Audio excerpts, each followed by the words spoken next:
Hello viewers, welcome to your YouTube channel Mom and Daughter Simple Lifestyle। তো আজকে আমি আরিত্রিকা তোমাদের জন্য যে রেসিপিটা এনেছি সেই রেসিপিটা খুব ইজি বানানো। তো তোমাদের প্রত্যেককে এই চ্যানেলে সুস্বাগতম সুস্বাগতম সুস্বাগতম। আচ্ছা, তো আজকে আমি এই রেসিপিটা এই কারণে এনেছি, কেননা দেখো এখন তো করোনার সময়, তো অবভিয়াসলি করোনার সময় আমরা চাইলেই সব সময় বাজারে বা মার্কেটে যেতে পারি না। আর কখনো যদি বাড়িতে গেস্ট এসে যায় বা আমাদের বাড়িতে যদি মিষ্টি না থাকে বা নিজেদেরও যদি অনেক সময় মিষ্টি খেতে ইচ্ছা করে, কারণ বাইরের খাবারটাও তো এখন খাওয়াটা খুব একটা সেফ না, তো তাহলে আমরা ঝটপট আমাদের কিচেনেই সারা বছর মজুদ থাকে এই রকমই উপকরণ দিয়েই আমরা এই মিষ্টির যে রেসিপিটা সেটা আমরা বানিয়ে নিতে পারি, আর খেতেও অত্যন্ত সুস্বাদু হয়। তো চলো তাহলে আমরা ঝটপট দেখে নিই রেসিপিটা। আর অবশ্যই যদি আমাদেরকে তোমাদের ভালো লাগে, আমাদের রেসিপি ভালো লাগে, তাহলে চ্যানেলটাকে অনেক অনেক লাইক শেয়ার আর কমেন্ট করো, আর অবশ্যই সাবস্ক্রাইব করে দিও। ওকে, চলো ঝটপট দেখে নিই রেসিপিটা। দেখো বন্ধুরা, তাহলে আজকে আমরা যে রেসিপিটা বানাতে চলেছি সেই রেসিপিটার জন্য যে যে ইনগ্রেডিয়েন্টস লাগবে সেটা হলো 500 গ্রাম দুধ, একটুখানি ছোট এলাচ গুঁড়ো করে, তার সাথে চিনি, দুটোকে অল্প একটুখানি সেম কোয়ান্টিটিতে নিয়ে মিক্সার গ্রাইন্ডারে গুঁড়ো করে নেওয়া হয়েছে। আর যেটা লাগছে সেটা হচ্ছে একটুখানি চিনি আর হচ্ছে একটুখানি ড্রাই ফ্রুটস। তো তোমাদের বাড়িতে যেটা থাকবে তোমরা সেটাই নেবে। সেটা তোমার যদি এর সাথে যদি তোমাদের আমন্ড বা পেস্তা এগুলোও মেশাতে চাও তাহলেও তোমরা নিতে পারো, সেটা তোমাদের ইচ্ছা অনুসারে। আর একটুখানি নিতে হয়েছে সেটা হচ্ছে কেশর ভেজানো দুধ। তো এই হচ্ছে আমাদের মেন ইনগ্রেডিয়েন্টস। এছাড়া যেটা প্রধান ইনগ্রেডিয়েন্ট সেটা হচ্ছে তোমার সেটা হলো তোমার ব্রেড। অ্যাকচুয়ালি কী বলো তো, ব্রেড তো আমাদের বাড়িতে সব সময় অ্যাভেলেবেল, আবার অনেক সময় এরকম হয় যে ব্রেডের হয়তো এক্সপায়ারি ডেট খুব কাছে চলে এসেছে কিন্তু খাওয়া হলো না, তখন সেই ব্রেডটাকে আমাদের ফেলে দিতে হয় বা যেগুলো আমাদের বেঁচে যায়। তো তখন আমরা সেই ব্রেড দিয়েও এরকম ঝটপট একটা ডেজার্ট তৈরি করে নিতে পারি, যাতে হঠাৎ করে বাড়িতে কেউ আসুক বা কোনো সময় মিষ্টি নেই, সেই সময় আমরা সেইটা দিয়ে চালাতে পারি। তো এবার চলো আমরা দেখে নিই কীভাবে এটা তৈরি করব। দেখো বন্ধুরা, প্রথমে আমরা যেটা করব যে গ্যাসটাকে অন করে দিয়ে কড়াটাকে বসাবো, আর কড়াটার তলাতে একটুখানি জাস্ট জল দিয়ে দেবে। এইটা হচ্ছে এই কারণে দিয়ে দিও, এটা একটা ট্রিক্স। তাহলে কি আমরা যদি দুধকে যদি গরম করি তাহলে কিন্তু দুধটা কিন্তু কড়ার মধ্যে বসবে না বা পুড়বে না। তো এরপরে আমরা যেটা দেখব সেটা হচ্ছে সেটা হচ্ছে 500 গ্রাম দুধটাকে পুরো কড়ার মধ্যে দিয়ে দেবো।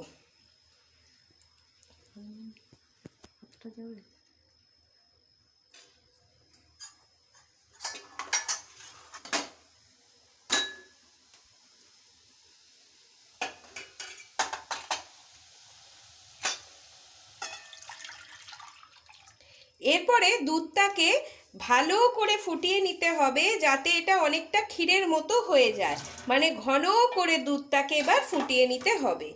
তো মোটামুটি ধরো আমাদের 15-20 মিনিট লাগবে পুরো দুধটা ফোটাতে। তো দেখা যাক দুধটা একটু ঘন হয়ে ফুটুক, তারপরে আমরা এইটাকে কিভাবে বানাবো বা এর সাথে কি মেশাবো তখন তোমাদের কাছে আবার আসছি। তো দেখো বন্ধুরা, আমরা দুধটা যাতে খুব তাড়াতাড়ি ঘন হয়ে যায় সেই জন্য আমরা যেটা করছি, এর সাথে একটুখানি মিল্ক পাউডার, সে আমুল দুধ হোক বা তোমার এভরিডে হোক, একটুখানি এটাতে কি করছি মিশিয়ে দিচ্ছি।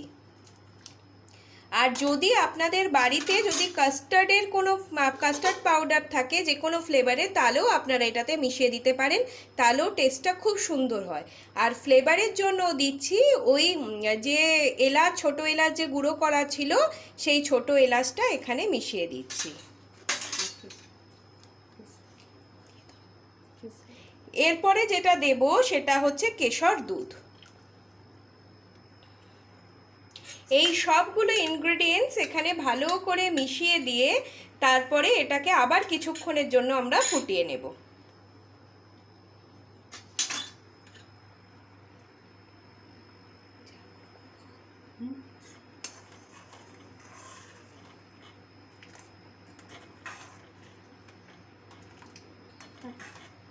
যখন দেখবে যে দুধটা ভীষণভাবে গাঢ় হয়ে গেছে তখন এখানে যেটা আমরা মেশাবো সেটা হচ্ছে চিনি। তো তোমাদের মানে তোমরা যার জন্য বানাচ্ছ বাড়ির জন্য, তো সেই ক্ষেত্রে আর কি যেরকম তোমরা মিষ্টি চাও সেই রকমই মিষ্টিটা দিও।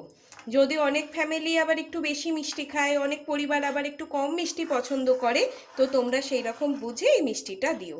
তো মোটামুটি দেখো যখন দেখবে দুধ এরকম গাঢ় হয়ে গেছে তখন আমরা এই ডেজার্টটা বানানোর জন্য যে মালাইটা সেটা মোটামুটি রেডি হয়ে গেল। এরপরে আমরা দেখি নেক্সট আমাদের স্টেপ কি হয়। দেখো বন্ধুরা, এর পরের স্টেপের জন্য আমাদের যেটা করতে হবে সেটা হচ্ছে গ্যাসের মধ্যে একটা প্যানকে রেখে তার উপরে যেটা দিতে হবে সেটা হচ্ছে 1 চামচ ঘি। তবে আপনারা এর বদলে অয়েল ইউজ করতে পারেন, যে কোনো সাদা তেল আপনারা দিতে পারেন। এরপরে খুব ভালোভাবে যেটা করতে হবে সেটা হচ্ছে ব্রেডগুলোকে আস্তে করে ভেজে নিতে হবে।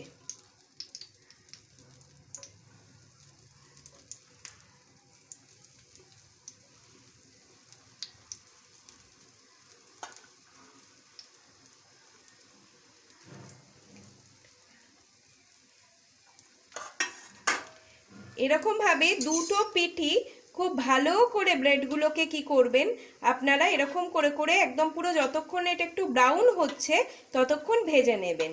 আমরা তো এটা ব্রাউন ব্রেড ইউজ করছি কারণ ব্রাউন ব্রেডটাই আমরা জেনারেলি খাই শরীরের জন্য ভালো বলে। তো কিন্তু আপনারা চাইলে যেটা নর্মাল ব্রেড হয় সেটাও ইউজ করতে পারেন। দেখো বন্ধুরা, এরপরে তোমাদের যেটা করতে হবে ওই যে আমরা ব্রেডগুলোকে ভেজে নিয়েছিলাম, নিয়ে আমরা যে মালাইটা তৈরি করেছিলাম সেই মালাইয়ের মধ্যে ওই ব্রেডগুলোকে জাস্ট একটুখানি ডিপ করে দিতে হবে। দিয়ে কিছুক্ষণ রেখে দিলেই আমাদের রেডি হয়ে যাবে আজকে ব্রেড ডেজার্ট। তাহলে আজকে এইটুকুই। Thank you for watching. তোমরা ভীষণ ভালো থেকো, ভীষণ সুস্থ থেকো। ভালো লাগলে অবশ্যই চ্যানেলটাকে একটু সাবস্ক্রাইব করে দিও আর অনেক অনেক অনেক লাইক, কমেন্ট আর শেয়ার করো। Stay safe. Thanks for watching. ওম শান্তি। আপনাদের ভিডিওটি যদি ভালো লাগে তাহলে অবশ্যই লাইক করে দেবেন আর অবশ্যই আমাদের কমেন্ট করে জানাবেন যে আপনাদের কেমন লাগলো ভিডিওটা। আর হচ্ছে চ্যানেলটাকে প্লিজ প্লিজ প্লিজ একটু সাবস্ক্রাইব করে দেবেন। ওম শান্তি।